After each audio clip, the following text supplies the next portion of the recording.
Let's get into a topic I love, which is setting and achieving goals. And the reason I do this on the last day, not the first day, is maybe they've shifted over the last 2 days. Maybe you've got some ideas, some big breakthrough moments, some big ahas that are going to propel you forward. Because you probably know a bunch of stuff now that you didn't know on Thursday. Would you agree? Yes, good. That was my aim. That's the right answer. If you said no, I would have cried. I would have been very disappointed. That is the aim. A goal without a plan is just a dream.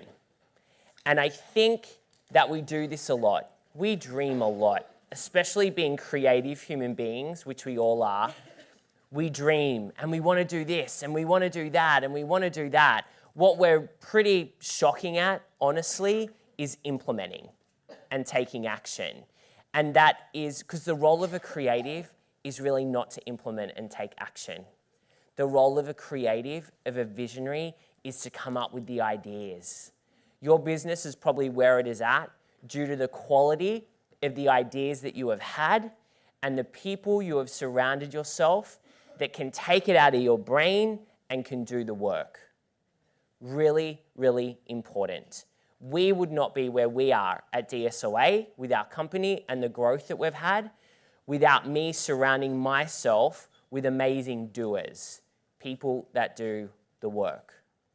Because I can't be in my zone of genius up here with you, present, ready to rock and roll, putting together nearly 500 slides. I couldn't do that if I was doing the day-to-day stuff and executing on my ideas that I'm coming up with. So really important, you need to have a plan and you need to have the right people in place that can help you. Now, if you're at the beginning of your journey, who's going to be doing the work? You. Yes, that's when you learn. This is when I learned the most. Back when I started my studio, when I started Dance Life, I was still the doer. You know, I was still doing a lot, but you learn a lot in that piece. But there has to be a stage when you move out of being the doer. I'm all for you being the doer early on. 5 years in, still being the doer, I'm not too keen on that. 30 years in, you're still the doer, I'm really not happy about that. Yeah, because by that stage, and David made a great point when he's like thinking, well, I only need 8 students and I can get that in 20 hours a week. Yes, that's where your focus should be. Your shift from being the doer, the way you get out of being a doer is you earn more income and make more profit, which is you getting more sales, keeping customers for longer, giving them additional things to purchase from you, so you get the cash to employ the people to do the doing, right? That is the process. So you will go from doer to seller, selling stuff, making sales, to CEO. That's the transition that you will move through. So we've got to have a plan. If we don't have a plan, the sad news is you probably won't achieve your goals. It's like what I said earlier. It's the first of the year, January 1. This year's going to be different. This is going to be the best year in business, but you do nothing different.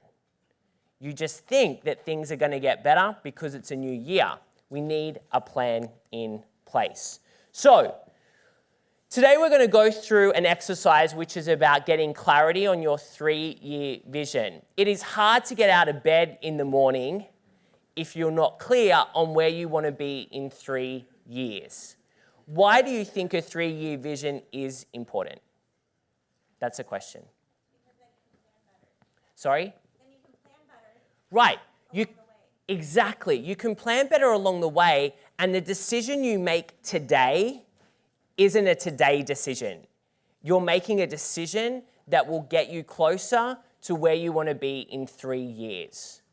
If you are very short-sighted with your goals, I just need to get through this week, and I'm making this decision based on this week alone, you're not making a decision that is going to help you grow. And if you've seen your business plateau, well, really, it either grows or it dies. It doesn't stay the same. A business never stays the same. When people say, you know, we've been the same, I'm like, so your business is dying. It's either growing or it's dying. It doesn't stay the same. Okay, really important that you understand that point. And the 3-year vision, when you're working towards something that's so far out, every decision you make needs to be about where you want to head. When I get stuck in making a decision in this moment, I always make the wrong decision. I have made some very, very tough decisions this year in our business. Have I made them in this moment? No. I've made the decisions that are going to benefit our business and you guys, our customers, over the next 3 years. Because where we're going over the next 3 years is big and exciting. And there's things that are happening that haven't worked or haven't been right, and I've had to either move them to the side or delete a program. We stopped selling Studio Success Formula earlier this year, and in the moment, that's a hard decision to make, because that's a great program, right? But I know where we're headed in the next 3 years. Is this making sense? Yes, you will make very different decisions in your business when you are focused on the 3 years. So let me walk you through an exercise, and this is going to require you to write and use your notepads so that you can create your 3-year vision with us today in the room. Are you ready? Yes. Yeah, awesome. So my first question for you, you're at 3 years, which is what, 2022? I think we did yesterday. You walk into your studio, what do you see? What do you see when you walk into your studio? I want you to think about the building. What's the door look like? Is someone standing at the door with an iPad as a greeter? What's on the walls? What color are the walls? What's the couch in the lobby? How big is the lobby? Where's your office? How many studios? What's on the walls in the studios? What flooring do you have? What do the mirrors look like? What are the speakers you've got attached to the walls? What setup have you got for your teachers? When you walk in, have you got a teacher's lounge? Have you got a study lounge for your students where they can study? Have you got a cafe built inside of your studio? What do you have? We need to get out of our today to do this exercise, because people go, well, I could never afford that, Clint. I could never do that. Our area is poor. We don't have enough people. Remember the exercise you did with Mike yesterday? This is a dreaming exercise. And some of you look a little dead at the moment. And when you're doing a 3-year vision, the expression should more look like this. It should look like that, not like this.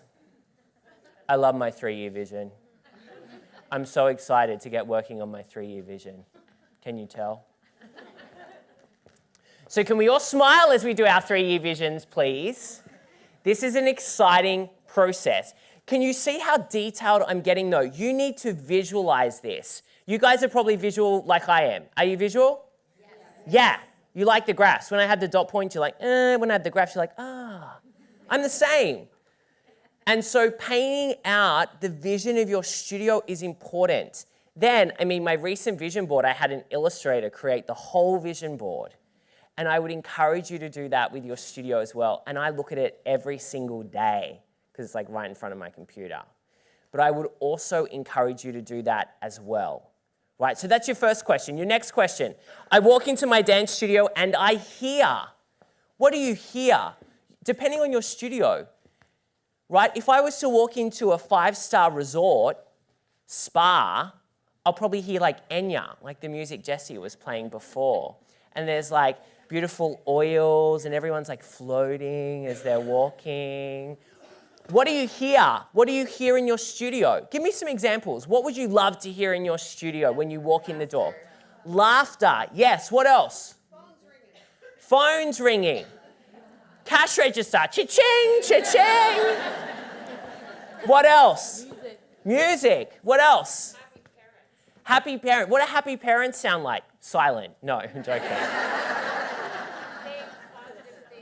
Yes, parents saying positive things. Exactly. What else do you hear? Yeah, the kids saying, oh, I love it here. This is amazing. I'd pay 10 times more money to be here. Exactly. What are you hearing? This is really important. Each week, we welcome new families into our studio. These are my ideal customers because this one should be easy for you because we've done some work on this already. Think about why the customers you are bringing in, because you know what? You guys are marketing machines now. You are laser focused on the people that you want to serve. Write down those qualities. Give me some of them now. What are the ideal qualities of your customers that in 3 years' time, because maybe they're not amazing at the moment, right? Maybe they're great, but they're not like amazing. You don't have the perfect culture with the families. If you had a whole bunch of people and all of their qualities aligned, what kind of qualities are those? Yes. They want the best for their children. They want the best for their children. Great. Did someone say support? Yes, supportive. Supportive. Amazing. Thanks, Lydia. Yes. Valerie, they trust us. 100%. Sorry? Appreciate. And involve. Patty? Respectful communication. Respectful communication. Amazing. I love it. As I read through our customer surveys and receive feedback from our 90-day customer calls, I read in here statements about our studio that include, what are people saying? What are your customers saying about your studio? What are they saying? My child has better self-esteem. My child has got better self-esteem. I love that. What else are they saying? Hey, let's do hands up for this one. Yes, Kimberly. We love the staff and the faculty. We love, Very caring. amazing. Love the staff and faculty. They are very caring. Pranaya.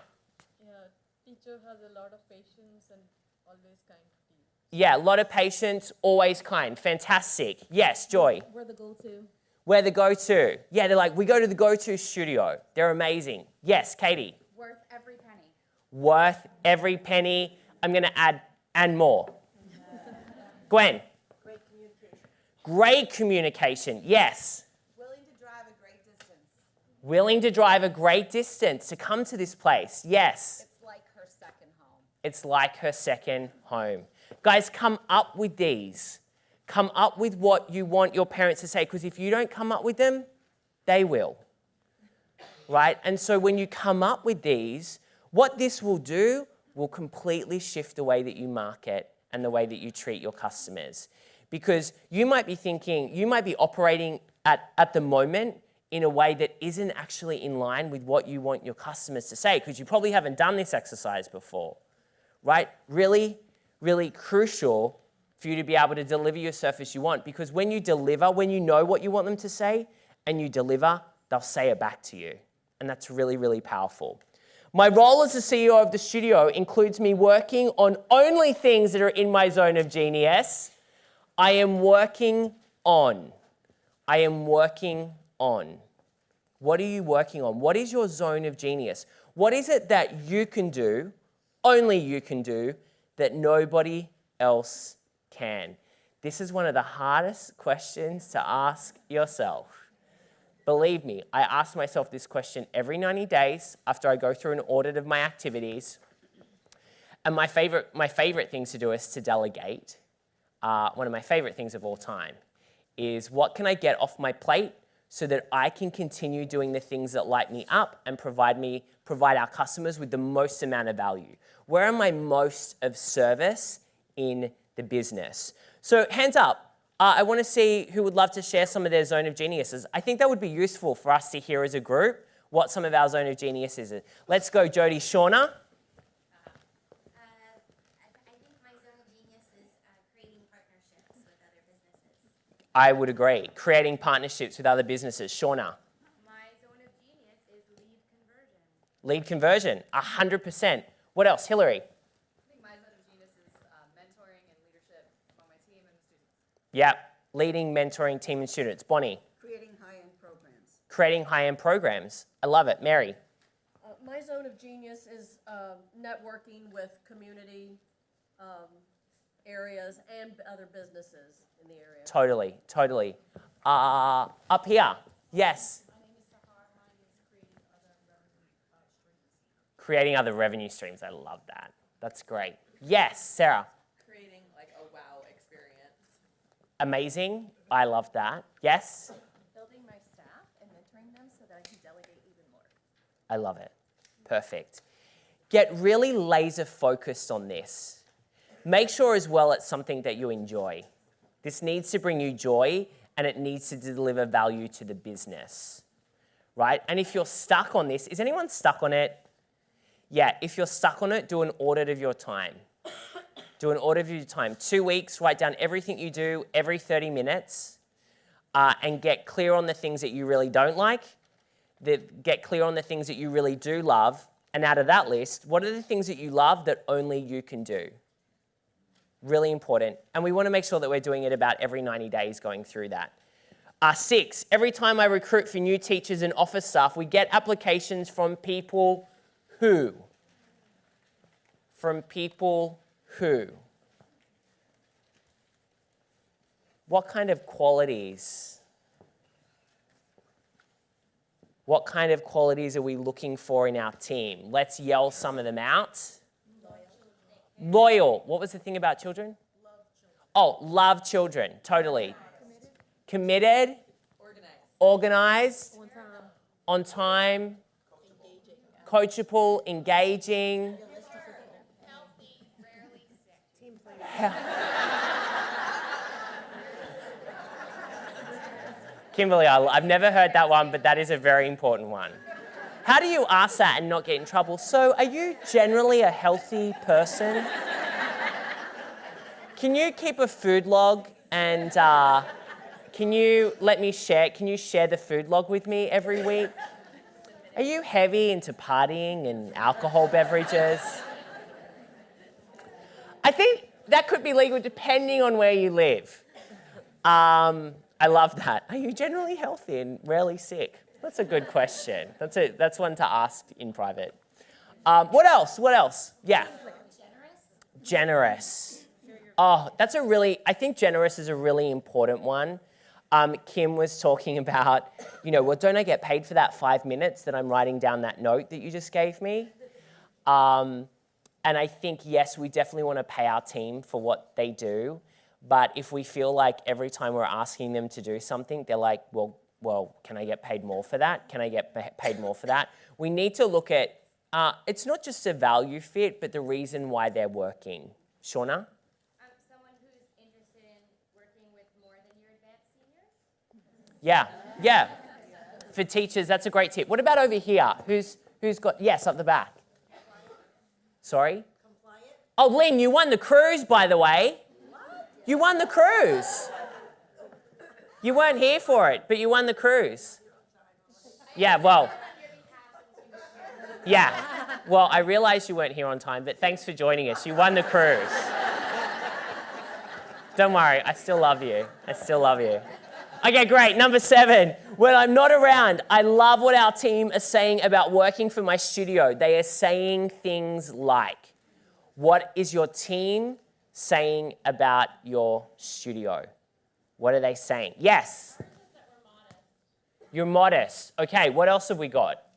It's a well-oiled machine. It's a well-oiled machine. I love that. Yes. Couldn't work anywhere else. I couldn't work anywhere else. Share the same values. I would do it for free. That's what Mel says all the time. Yes? Sorry, what was over here? Share the same values. Yeah, so what would they be saying? They'd be saying, like, we share the same values, and then you'd want them to actually say what those values are, right? You'd want them to be able to communicate that. What else? I love my boss. I love my boss. Yeah, we want them to say that, right? That's important. Yes? Feel like part of the family. Feel like part of the family. Yeah. Appreciation. Yeah, they show you, they're like, I'm so appreciative for this opportunity. Yeah. Patty? Invested in my growth. Yeah, invested in my growth. In the panels, you would have heard a lot of our panelists spoke about it, but really mentoring the 360 of the person, not just the slice of 5 hours that they come to class. Jody? I feel valued. I feel valued. Good. This side? You don't want them to say anything about you? Yeah, up the back. I get love and support from my coworkers and my boss. I get love and support from my coworkers and my boss. Yeah, again, write these things down because you don't have to wait 3 years for these things to happen. And as you write this list down, identify, are you doing the behavior so that they can say these things? Because I reckon as you're writing down your list, are you thinking, this is what I want them to say, I don't think I'm really in line with behaving the way that is going to give me that feedback. This is a great check, great kind of self-check to go, cool, I need to focus on this. It's obviously important to you because you just said it, right? So you want to make sure that you can focus on it. All right, number 8, my team works as one and are an incredible support network for each other and myself as the leader. My team is made up of. Here you get to dream about your org chart, right? Who makes up your team? Who's in your team? So what's your role? Your role is the CEO. Well, maybe you're the CEO now, and in 3 years you want to bring in a CEO. So maybe you're just one of the advisors of the business where you dip in and kind of help consult once a week for an hour. Maybe some of you want that, right? Maybe some of you call yourself the CEO or want to after this weekend, but aren't in the CEO role yet. So you want to make that transition over the next 3 years to step into the role of CEO. So what roles do you think you would love to have in your business in the next 3 years? And remember, you need to dream. I don't want anyone to think, but I don't have money for that. But there's no good people in my area. Don't bring up the stuff, okay? Don't bring up the stuff. Put your hand up, please, and tell me, what are some roles that you would love to have in your studio? Bryn. A marketing director. Who wants a marketing director in? Who wants everyone wants a marketing director. What's another role that you might like to have in the business? Yes. A preschool director. Who wants a preschool director in their studio? Yeah, Heather. Operations director. Really cool role. Really cool role. Studio manager. Awesome. Angela. Special events coordinator. Special events coordinator. Yes. Yes! Oh my goodness, one of the most important things. Who wants a personal assistant? Yeah, they roll you out of bed in the morning. Time to get up. Here are your slippers. Here is your coffee. Yes. Yeah, financial advisor, right? Maybe like a virtual CFO type of person that is strategy and money that you can bring in. There was another hand here. Yes, Jess. Comp team advisor. Competition team advisor. I love it. Up the back. A Doffy, a director of first impressions. Yes, Katie. Yes. Enrollment coordinator. Let's talk about this for a minute. Because I'm a big believer, this came from Nathan and Amanda, Inner Circle members back in Sydney. They brought on an enrollment coordinator about 3 years ago. And I was like, this is such an awesome role. She did about 15 hours, 20 hours a week. And her role was to be the keeper of the enrollment process. Every new inquiry that came through went through the same person. They walked them through the process. They handled that person until they were an enrolled student. Then they went into the onboarding process, right? Because a lot of people have multiple people touching their enrollment process, and that's when the balls fall. Because someone's doing this, and you're like, did you talk to that person? I think so. Oh, I don't know. Does anyone have that? Yeah, there's a note here about so-and-so. Oh, I don't really remember. So when you have one specific person that is looking after that process, that's when you're going to have a machine. And guys, I think probably if there was one thing, Katie, I'm so glad you mentioned this. If there was one thing that I would do or one person that I would get is get someone in this enrollment coordinator role for a couple of hours a week, maybe to start, but someone needs to own this process in your studio. It may be you to start with if you haven't implemented the process before so you can see what works and what doesn't. But what I want to make sure for you is that you have someone that can be the master of that. So good. Hillary. MK is that for me, and she's also my marketing director. So it's Oh, great. the full process from marketing. All the things, you're welcome. And special events, I do that. Oh, all of the things. Yeah. I know, I was just going to say, guard her with your life. I think was there a hand over here? No. Okay, yeah. Graphic designer. Yeah, and the things with graphic design is there are so many great, I'm going to talk about a couple of the tools this afternoon. There are so many great places you can go for graphic design where it's just like on demand, right? So you don't have to have someone internally. You can just kind of get it as you need it. Last one. I'm the studio's creative director, Uh-huh. and that takes care of all the plays and theater and recital costumes. Yeah. Awesome. Creative director. Some of you might want that. Cool. I think we've got a good list here. Number 9, our marketing and brand stand out from the crowd and position us as the go-to studio because. Why is your marketing and your brand standing out? Why is your marketing and your brand standing out? Question mark. Answer. Patty. We're consistent with our message and our color schemes and fonts. Consistency, right? Really important. Yes. We're everywhere, every community event. You're everywhere. Yeah, but you're not going to all of them, right? Good. Yes. Because we talk about the personal ways that our studio has affected our students. Yeah. Like the stories we talked about yesterday, really important. What about over here? Why are you standing out? Yes. The quality of our productions. Quality of productions. I love that. Yes, up the back. We're finding the right customers for our studio.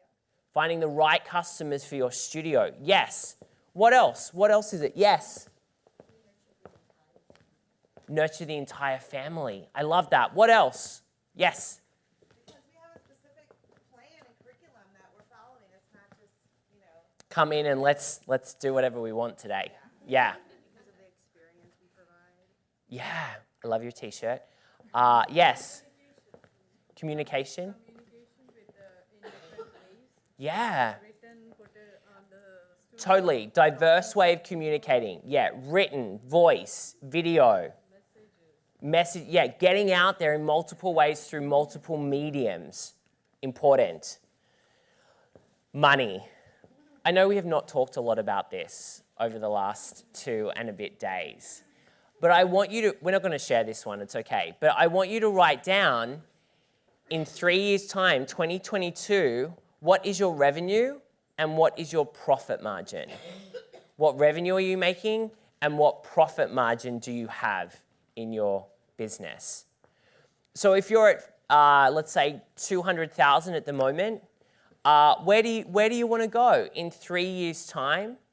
If you doubled every year, 2, 4, 6. Doubling is not hard if you have the space. I'm going to put some things around this. Doubling is not hard, your business, if you have the space. That's if we're talking about student numbers. Doubling your revenue and increasing your profitability is not hard if you grow your student numbers ever so slightly, but introduce really strong revenue streams into the studio. Doubling a business doesn't have to be about generating heaps and heaps of new customers. Yes, you have to have new customers, right? Getting new customers to a business is what oxygen is to us human beings. We need it to stay alive. Your business does need new customers to stay alive because there will be natural churn in your customers. Naturally, people will leave you. And so you need to make sure that you are bringing people in all the time. But in saying that, that's not the only way that you can grow your business. And I hope that you're getting that from the information that we've been giving you over the last couple of days, is revenue streams are a really great way to do it. Increasing the amount of dollars that someone spends at your studio through more classes, through your birthday parties, through recital packages, a really great way. And when you look at your P&L statement and you have those revenue streams segmented out, you'll start to really understand your numbers a lot better and be able to put the focus on where the profit is already happening. Because if you look at the profit streams, it's like people that say, I'm really good at this, so I'm going to focus on my weaknesses. I'm like, why would you ever do that? Why wouldn't you just double down on your strengths and just get really, really amazing at that? Same in your business. You have some great profit streams in your business. Let's grow those. Let's make them more profitable. Let's grow the size of them. because that's going to bring more profit and more revenue into the business. So I just want to make sure that you're clear. I talk a lot about getting new students, but I want to make it clear that that is not the only way you can run a successful business. So, revenue and profit. And guys, keep in mind, as I said yesterday, profitability is very, very important. But if you're in a high growth period in your business, you will be putting money back into the business. Be cautious if your profitability is low and you think you're putting money back into the business and the business isn't growing. You know, if you are putting it back in, you should be growing, right? There are times in your business where you will be putting it back in to staff up because maybe you are trying to extract yourself from the business. That happens. That's going to eat into your profitability. Or because you're staffing up to manage the growth you had. You had growth, and then we need to kind of fix the operations and fix the leadership piece, right? So you may be pouring it back in there. But be cautious if you've had 3 years of getting the same profitability and your business isn't growing, right? That's a problem. Okay, let's look at your goals for the next 12 months. So that's your 3-year vision. What I would now do with that is revisit it next week. Let it sink and rest. Let it rest. Let all the hype and excitement of Jesse's high fives and dancing wear off after these 3 days. Revisit it and see, because you'll get a lot of, your aha moments will happen in the room, but you will get a lot of clarity over the next week as well as it kind of sinks in. And with that 3-year vision, you can rewrite it out. You can write it like a narrative, like a story. You can get it illustrated like I have done. However is going to work for you, but it can't just be written and then put in a drawer that you never look at until you come back and then we do the exercise again and you're like, oh yeah, that thing, 3-year vision. It needs to be something that you look at daily would be great, or once a week. I mean, mine's just an A4 piece of paper with the illustration. It's just smacking me in the head every day, so it's hard not to look at it, right? Because I'm visual and I like that. I wouldn't like read through a story every day, but some people love that. Some people prefer to read. So whatever's going to work for you, but have it out there, have it visible, and I would also share that with your team as well. Share that with your team because they might have some ideas, but this exercise has to start with you because you are the driver. Don't do a 3-year vision with your team at the very beginning because the vision can slowly shift to what they want, and then you hate executing on the vision, which is not going to work. You need to be the person that is most excited about this vision. So let's look at some goals that you want to achieve over the next 12 months. Are we ready to do this? Yes. Are we ready to smile and be excited? Yes. This is where your life is going to change. How does that sound? Oh, yeah, good. Yeah, cool. Student numbers. Today, I have how many students? Great. That's today. In 3 months, you have how many students?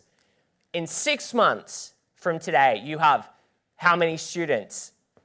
In 12 months from today, you have how many students? Really important, because if you just do in 12 months, I want X amount of students, you probably won't get there. And so we need to break this down in 3 months, because then you have goals. These are creating goals for you as we go.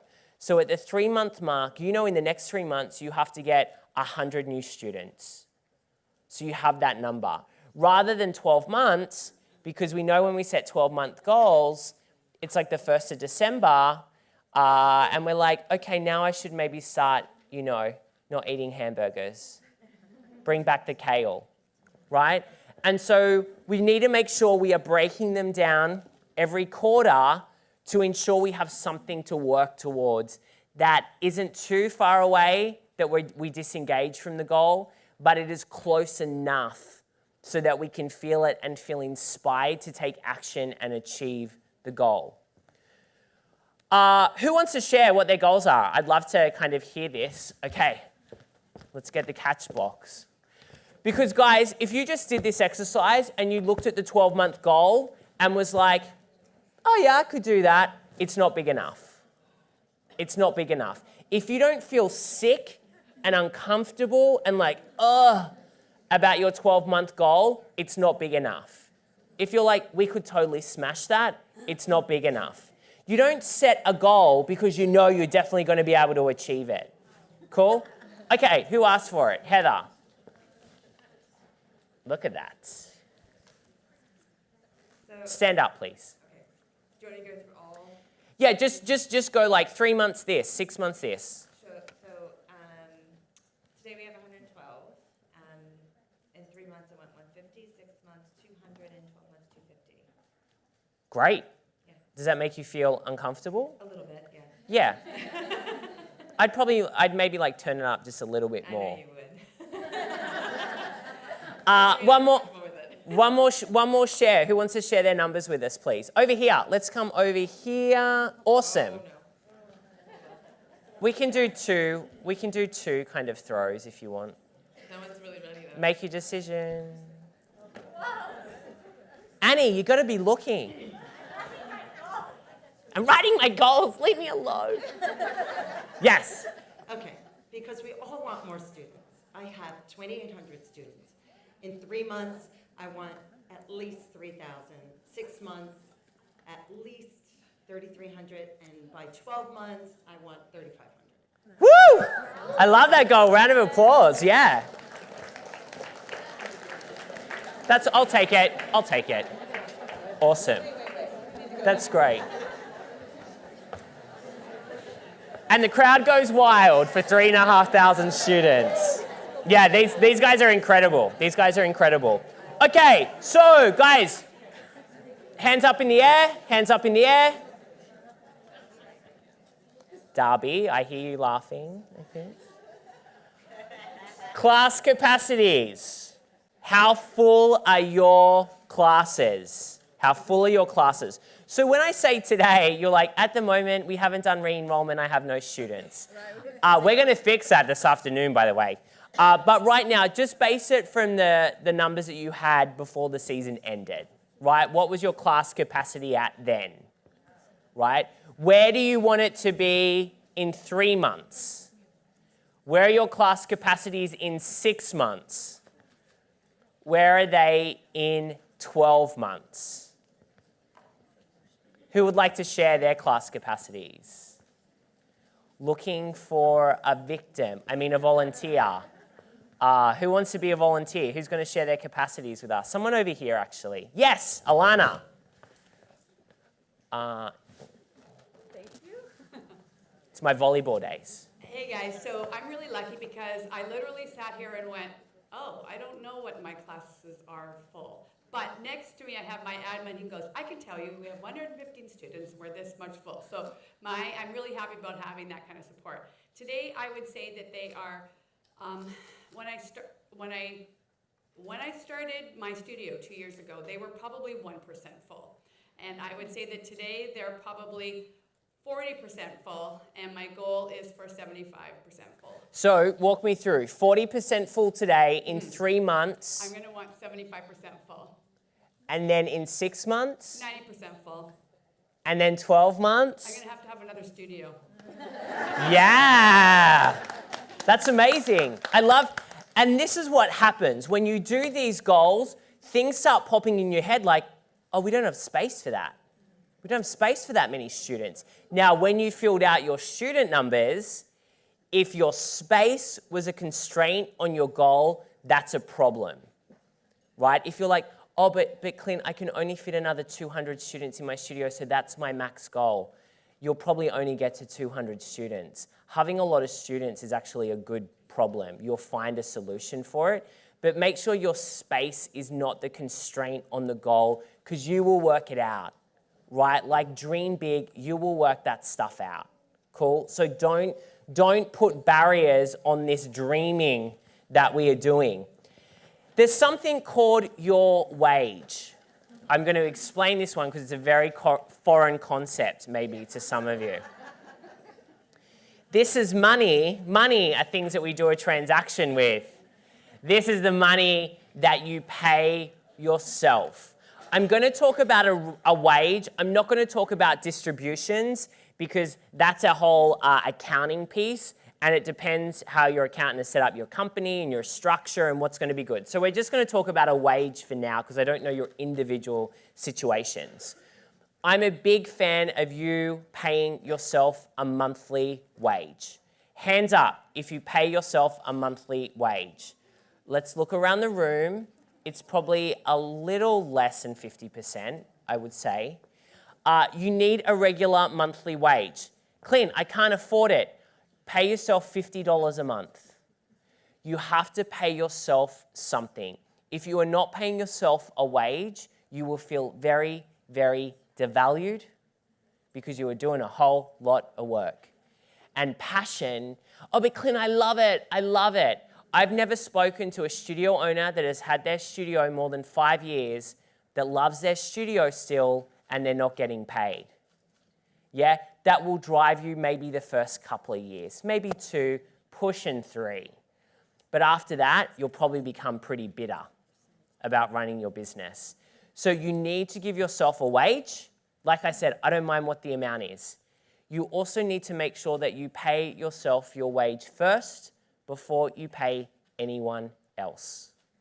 No one else gets paid before you do. You are the CEO of the business. You get paid first. A wage also is a fixed amount. A wage isn't what you deem you can take away from the business that month. That is not a wage. Well, this month I can afford $100. This month I can afford $55. No, that's not a wage. A wage is the same amount consistently paid first into your personal bank account for the work that you do for your business. You are not your business. Yeah? You are an employee of your business. You are the CEO of your business, but you are not your business. And you need to be paid for the things that you are doing. So, the wage should also go up. Yeah. And it doesn't fluctuate. The only way is up. There's a great song about that. That is your wage. And the reason you pay yourself first is you will be amazed at how fast your business grows when you realize that you actually have to take a wage and you can't pay anyone else until that wage has been done, because you want to make sure your staff get paid, right? You want to make sure they're getting their money, and you'll do what it takes for them to get their money. So let's have a plan for how much you're going to pay yourself. Like I said, you might start at $50 a month if you're paying yourself nothing, right? Because that might be a stretch for you for where you're at. If you're already paying yourself $1,000, $5,000, $10,000 a month, whatever the amount is, right, wherever you're at, that also should increase. It maybe won't increase much, like with the 3 months, then the 6 months, and the 12 months, but I definitely want incremental increases during the year, because although we might not think it, when we get that little bump, you kind of get that little, oh, oh, I'm valued here. Yes, it's your business. But there's something nice about valuing ourselves, and unfortunately, the world we live in, we do value ourselves partially by the amount that we get paid.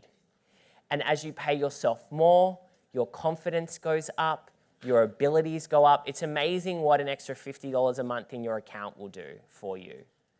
So, who wants to share this one with us? I'm going to go try and find someone else, Heather. I love that you're volunteering.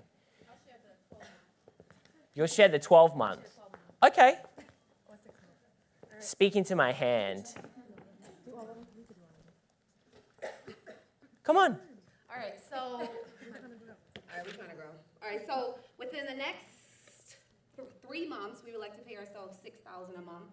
Within the next 6 months, $7K, and then this time next year, we would like to pay ourselves $10,000. Yeah. Because, you know, me and Joy, we have to split everything. So if we make $20,000, we gotta split everything. So Sure. yeah, So 10,000 each. 10 Or together. for the year, starting next year. Yeah. Yeah. Yeah. Well, I can hold you to that one. Awesome. Round of applause, please. I love that. I love that. So that's your wage. Net profit. What is your net profit? So we've talked a lot about this. What is your net profit today? What is your net profit today inside of your studio? So when we talk about net profit, it might be 1%, Hopefully it's more than 1. Hopefully it's definitely more than 10. Might be 15, 20, 25, up to 30. If you're more than 30, please put it back into your business and keep growing it. Who would like to share this one? You're not giving me your numbers, you're just giving me your percentages. Anyone want to share where they want to be with their profitability? Guys, do I have to remind you of Mike's talk yesterday? Don't be afraid with this one. Who wants to hold themselves accountable by sharing in this room where their net profit is going to be? Yes! Coming for you, Danielle.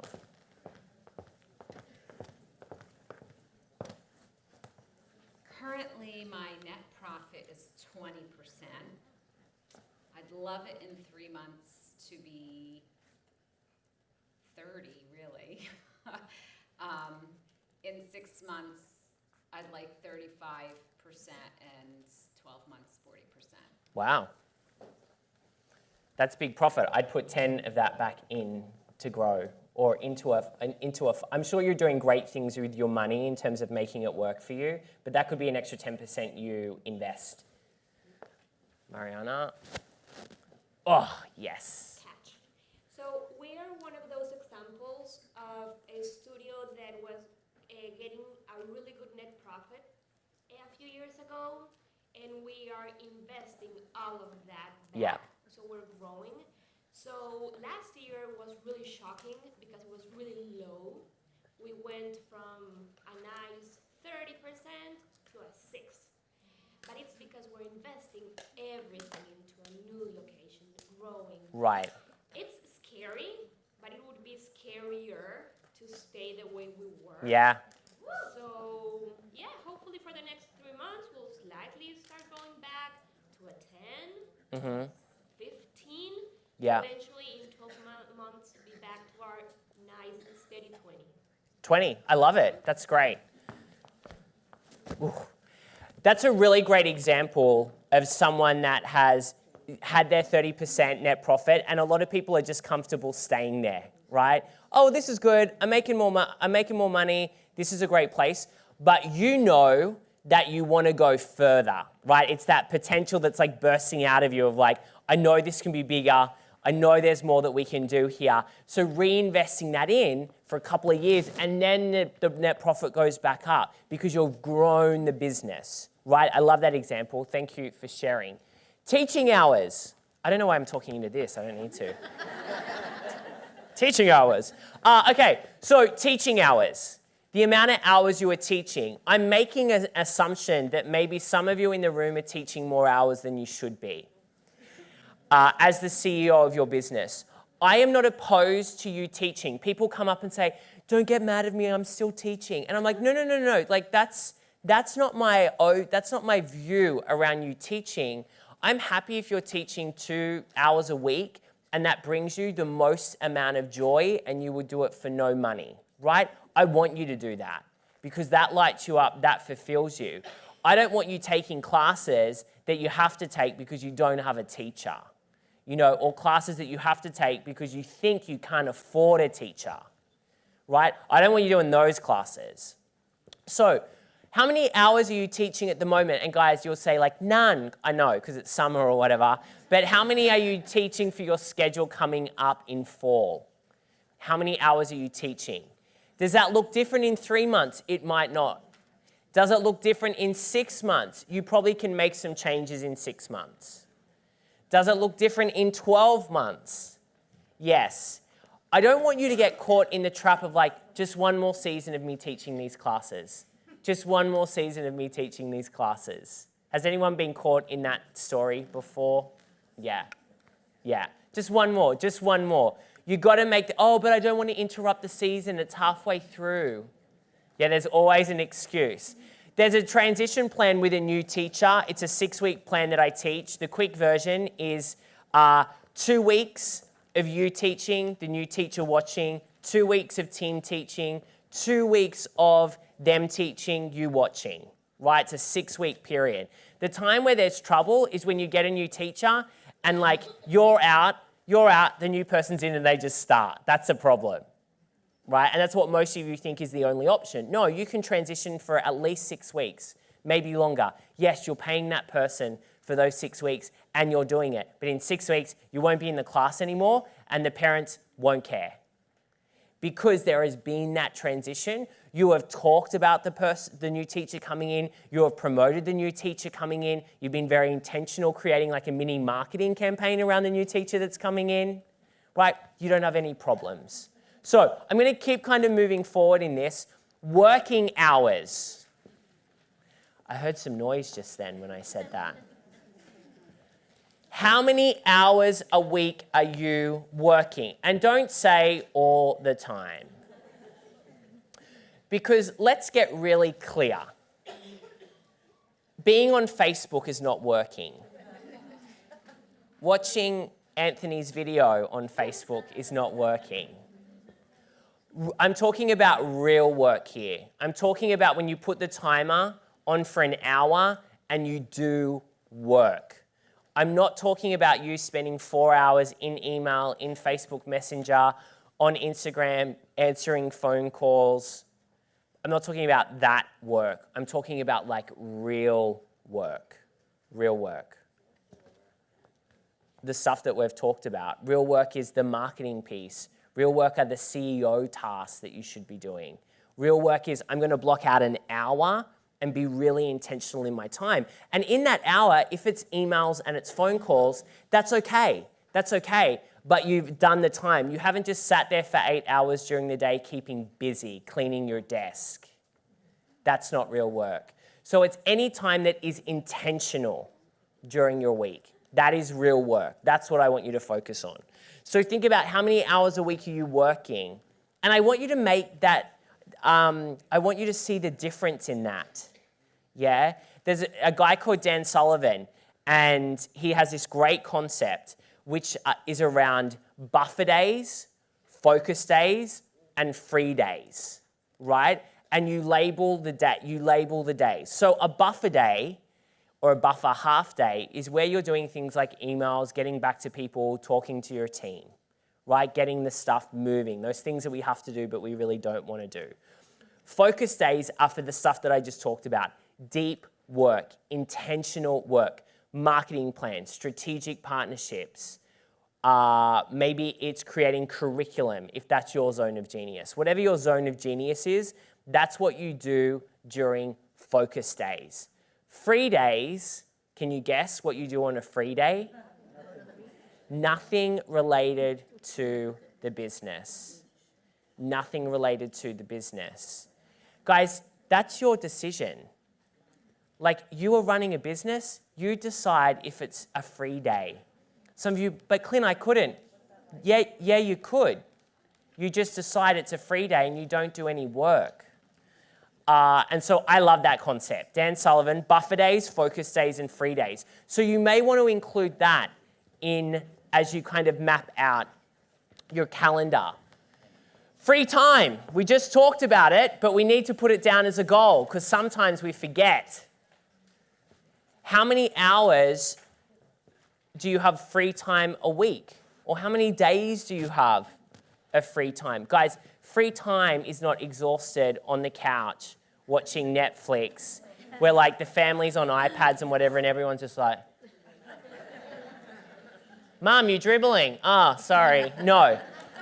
That is not free time. Free time is, I have 4 hours today to do whatever I want. And I feel alive and energetic to do it. I don't feel dead and exhausted. I'm going to do date night with my partner. Yeah, free time. I'm going to take myself to the spa and get treatments. I'm going to go for a walk in the park without my kids. You're like, what is this place? It sounds amazing. I'm available for babysitting. I do it in short increments of 30 minutes. Every year. So free time. And again, you're intentional with your business. You have to be intentional with this. Because if this doesn't make it on the calendar, guess what? It doesn't happen. And you burn out. And you start hating life and people. It's not a good place to be. I want you loving life and most people. Talking about free time. Hey, let's be real. We can't like everyone. Vacation. Yes. So, Margot told us that we're going to have a 90-day vacation. I'm really excited for my 90. Get ready, Jessica, Mel, guys. 90-day vacation coming up. But you have to take vacation. And I said every 90 days, take a break. And for me, vacation, like 2 weeks off isn't very attractive for me. Like, I'd be probably going crazy after 2 weeks because I'd really want to do some work. A week for me is even a stretch. But I can do a week. Well, I went to Hawaii and I did a week and that was amazing. But I would encourage you to do these mini vacations. For me, I love like 3 days away. 3 days for me is all I need to be able to get rejuvenated around my work again. Sometimes I burn out and I'm like, okay, that 3 days is coming up. I'm going to do that. So 2 days, an overnight, if you've got kids, an overnight without the kids, yeah, give yourself this time because as I said, this is where I get my best ideas. This is where I'm creative. I'm not thinking about work, so I'll see something and then I'll relate it back to work. But I'll see something and it will inspire me. As I said, it's hard to be inspired behind your computer 8 hours a day or just sitting in the office at your studio. Even in class, although you're doing something creative, it's not like taking time out for yourself. So make sure you have a plan of how many weeks off you're going to take during the year. I would do every 90 days. You can maybe start with 2 days, right? And then maybe you have a week or 2 weeks off during summer, if that's kind of how you roll. But guys, it has to be off. You can't have a working vacation. So dumb, whoever created that word, by the way. What is a working vacation? It's like when I said you're not coming here for a vacation, you're coming here to work, right? You can have some fun, but you're here to work. And so make sure you have those down. The next thing that I want to talk about is a 90-day plan. What have we done this morning? We've done a 3-year vision. We've zoomed right, far up high, and we have looked at where you want to be in the next 3 years. What are you going to do with that 3-year vision? You're going to take it home, you're going to color it in, you're going to make it like really clear. I want it to be crystal clear. You're going to know what paint is on the walls of your studio. You're going to know the scent that you smell, oh, maybe not, as you walk into the studio. Every time I say that, I think of Subway. You know how I feel like you walk past the Subway and it's like, it's the scent, they spray it out. I know, it does smell gross sometimes.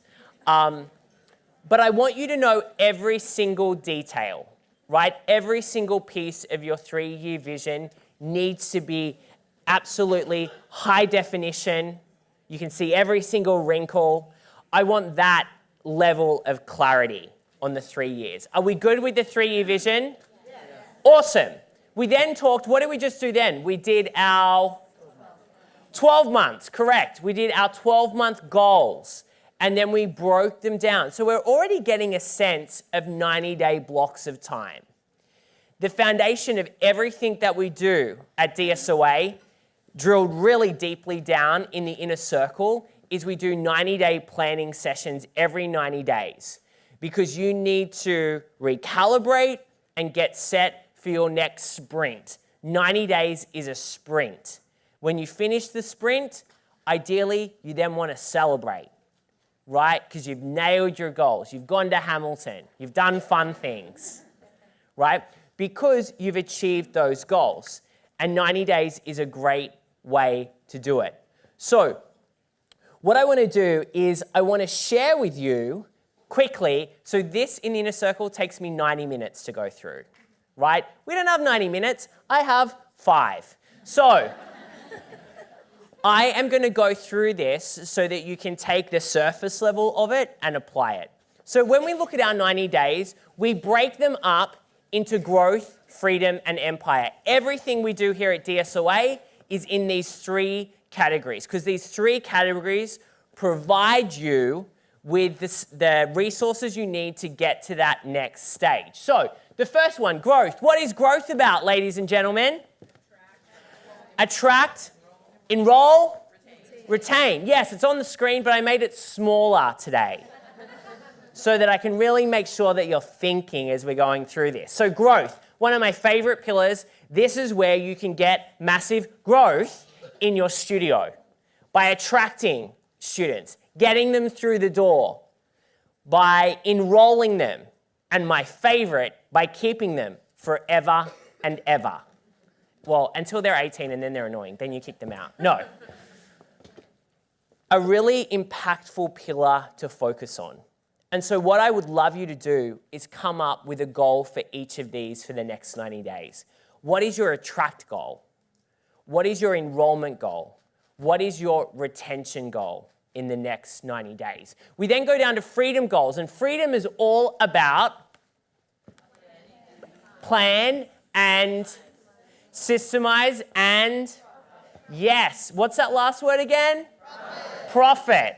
That's right. This is the operations piece of our business. You also want to do one goal for each of these. One goal for each of these. We then go down to empire goals. Empire goals are all about,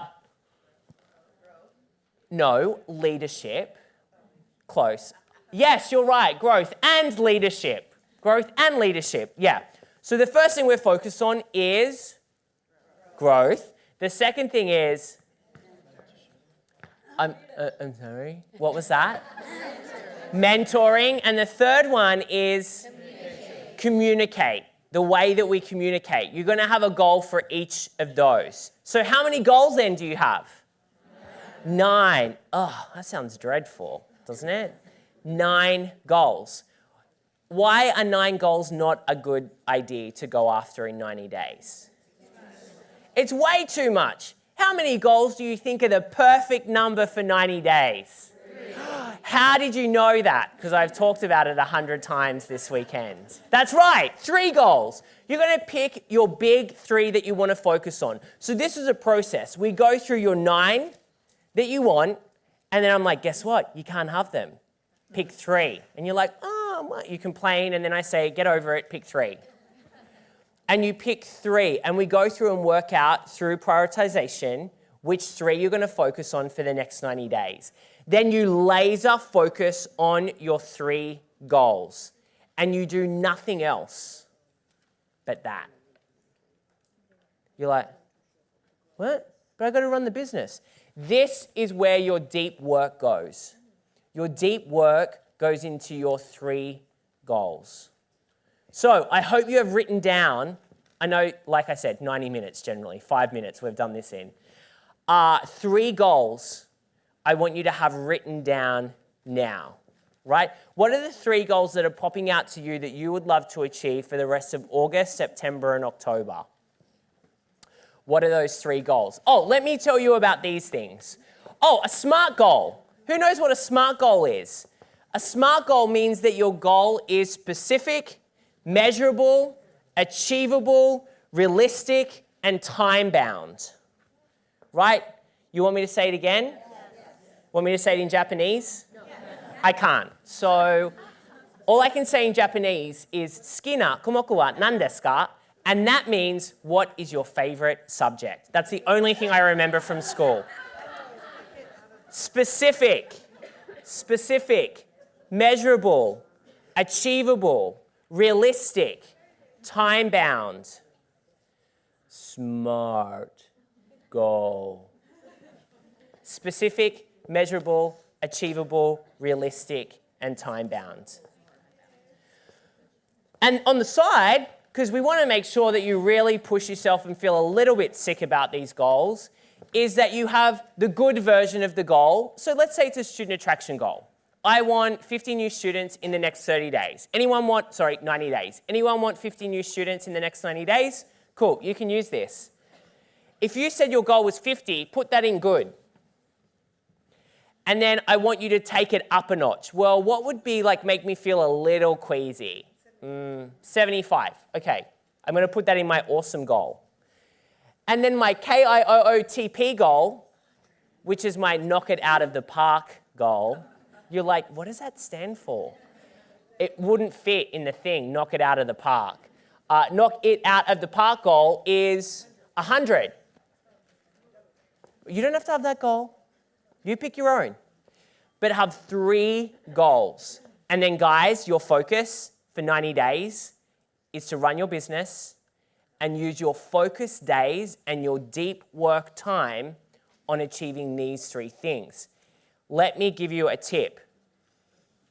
Every single one of these goals has to have something.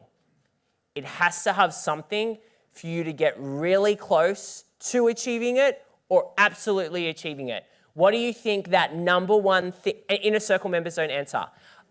What do you think that number one thing is? What do you think the number one ingredient is of making this happen, each goal? Plan. You're a new Inner Circle member, but I'll let you answer. Yes. Plan. It's all right. You only joined yesterday. I'll forgive you. You can stay. Don't worry. It's a plan. Specifically, a project plan. Everything needs a project plan. Because if you're just like, oh yeah, 100 new students is my knock it out of the park. Okay, guys, let's go. 100 new students. Woo! What are we going to do? That's not a good way to do it. So within the goal, you have to have every single step. So in a marketing plan, you would put a marketing plan together, and it would have every single step, from creating the copy to proofreading the copy for the Facebook ads, writing the copy for your emails, designing the artwork for the emails, creating the messaging around the offer. All of that stuff is in a project plan, right? And it is important that every single step has a project plan. What's the great thing about creating a project plan? There's a button you press. Duplicate. My favorite button in Asana. Well, I don't do it, the team does. But they press duplicate, and then we get a new project plan. And then we can tweak it and change it, change the dates, change who the tasks are assigned to, and we get ready to rock and roll again. Does this sound good? Yes. Who is excited to create their 3 goals? Yes. Amazing. I'm glad you're excited. So, what have we done this morning? What have we done this morning? The first thing we did was our 3-year vision. The second thing we did was our making it hard. And the third thing we did was 90-day plan. Guys, that is the planning process. That is a really quick version, by the way, of the planning process. But do you see how quickly we did that? We did 3 years, 12 months, and 90 days in about an hour and a bit. That's pretty incredible. How many of you have procrastinated on any of these things because you're like, I don't have time. Hey, anyone got a spare hour? Want to map out your 3-year, 12-month, and 90-day plan? I know we did it really quickly, but do you see how much we've just achieved in the last hour in a room with 300 people? Pretty incredible. So I want you to think about that, and you're going to need to do a whole bunch more work around this, right? You're not done, by the way. You have to get clear on the 3 years. You need to get really specific on the 12 months. And with the 12 months, don't go back and change the numbers lower, put them higher. Don't step into fear. When you go home, because you're all like pumped up at the moment, I get it. When you go home, don't let fear come back in when you're in your house again in your own environment. You're not in New York City anymore. Don't let that magic from these 3 days leave you. Okay? Are we all going to promise ourselves? Are we committing to the room that our numbers are only going to go up and not down? Yes. Say it again. Yes. Awesome. 12-month plan we're good with. 90-day plan we are really good with. And so I'm excited for you, and I hope that this has helped you just start. We're at the beginning process, right? I hope that this has just helped you to start kind of clarifying a couple of things around the planning process. I hope you've seen how helpful having something like this in front of you is, and using this with your team. Please get them involved in this process. You do the 3-year vision. Bring them on board in the 3-year vision then to get their ideas. Work together on your 12-month plans, and definitely jump into 90-day plans. I know with some of our members, They have 90-day plans for their team members as well, and that works super well. So you have a collective 90-day plan, and then each of your team members has a 90-day plan, so they're only focused on 3 things. Because probably sometimes your team might feel overwhelmed and like they've got 100 things to do. And you're throwing a whole bunch, I do this all the time. Hey, go and do this. Hey, I need you to do that. Hey, I need you to do that. Right? But when they have their 3 goals, they then have a priority to follow as well. So you know then what they're working on and you can hold them accountable to those.